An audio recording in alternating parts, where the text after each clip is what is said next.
সন্দেশখালীতে ইডির ওপর হামলার ঘটনার ৫৫ দিন পর বৃহস্পতিবার মিনাখা থেকে শেখ শাহজাহানকে গ্রেপ্তার করেছে পুলিশ।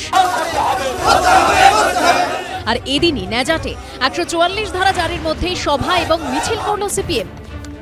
সন্দেশখালীর দুঃখ যন্ত্রণা কোন সময়ের জন্য তৃণমূল শুনতে চাই।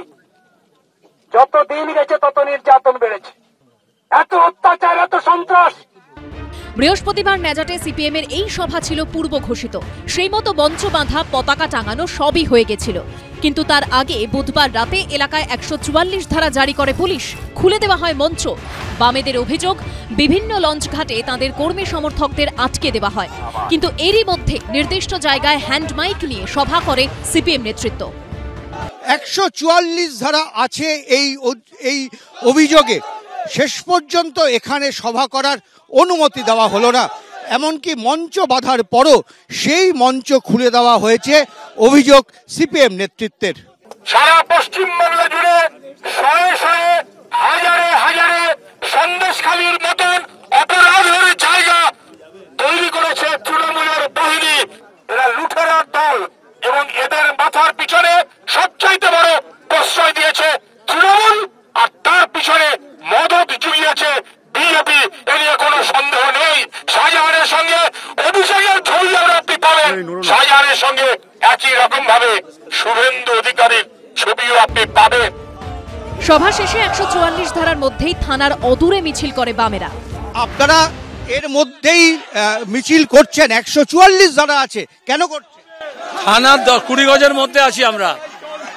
পুলিশ তো সকালে বলেছিল মিছিল করতে দেবে না, মিটিং করতে দেবে না।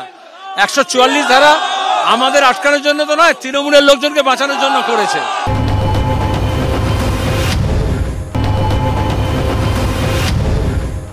যদি প্রশাসন অনুমতি না দিয়ে থাকে, যদি তারা বলে এখানে ৫ জনের বেশি জমায়েত করা যাবে না, তাহলে কেন তারা সভা করতে গেছেন?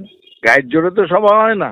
অবস্থা শান্ত রাখার সেই প্রচেষ্টাকে এরা বাধা দেওয়ার চেষ্টা করছে সর্বতভাবে। উস্কানি দিচ্ছে, সভা করছে, তারা বলছে প্রতিরোধ করো, প্রতিবাদ করো, আগুন জ্বালাও, ওইসবই তো তাদের কথা।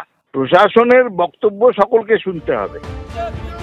এদিকে যেদিন শেখ শাহজাহানকে পুলিশ হেফাজতে পাঠালো আদালত, সেদিনই জেল থেকে মুক্তি পেলেন বিজেপি নেতা বিকাশ সিং। বুধবারই হাইকোর্ট ও বসিরহাট আদালত থেকে একসঙ্গে জামিন পান সন্দেশখালী কাণ্ডে গ্রেপ্তার হওয়া বিজেপি নেতা। এদিন জেলের বাইরে বেরোতেই ফুল মালায় তাঁকে স্বাগত জানান বিজেপি নেতা কর্মীরা। আমরা খুশি, এটা হওয়ারই ছিল। শেখ শাহজাহান গ্রেপ্তার হয়েছে। শেখ শাহজাহান ছাড়াও শেখ শাহজাহান যারা অনুগামী আছে তারা এলাকায় এখনো ঘুরে বেড়াচ্ছে। শাহজাহান গ্রেপ্তার হওয়ার পর এখন তার ভাই শেখ সিরাজের গ্রেপ্তারের দাবিও জানাচ্ছে গ্রামবাসীরা। শাহজাহান শেখের ভাই সিরাজ শেখ যেই কাঠপোল বাজারে এসে যে ডাক্তারি করতে আসেনি এখানে, উনি করতে এসছেন ডাকাতি। মানুষের জমি জায়গা জোর করে নিয়ে নিয়েছে। এই পোস্টের গায়ে, কারেন্টের পোস্টের গায়ে বেঁধে মেরেছে পুরুষ ছেলেদেরকে। আজকের পুরুষ ছেলেরা ঘর ছাড়া, মহিলারা আজকের দিনের পর দিন অনাহারে দিন কাটাচ্ছে। বসিরহাট সংশোধনাগার থেকে বিজেপির সাংগঠনিক জেলা অফিস পর্যন্ত বিকাশ সিংকে নিয়ে মিছিল করেন স্থানীয় বিজেপি নেতা কর্মীরা। উজ্জ্বল মুখোপাধ্যায়, সমীরণ পাল ও আবির দত্তর রিপোর্ট, এবিপি আনন্দ।